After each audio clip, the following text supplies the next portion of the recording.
আসসালামু আলাইকুম প্রিয় ভিউয়ার্স, আপনারা সবাই কেমন আছেন? দেখে নিন বার্গারটা আমি কিভাবে বানাই, চাইলে আপনারাও বানাইতে পারবেন।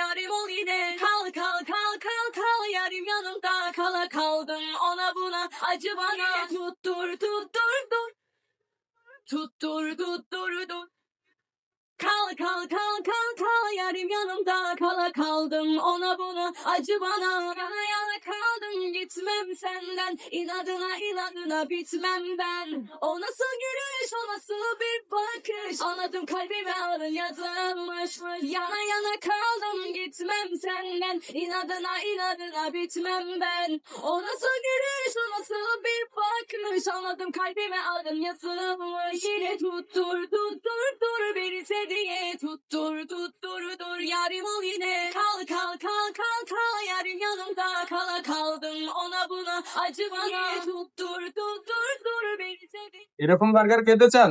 অবশ্যই চলে আসুন শরীয়তপুর ফুড পার্ক, আঙ্গারিয়া বাইপাসে। আসলেই দেখতে পারবেন one of the best restaurant. আশা করি ভালো হবে, ইনশাল্লাহ। আপনারা আসেন, খাবার খান, ট্রাই করেন, দেন রিভিউ দিয়ে যান। ধন্যবাদ সবাইকে।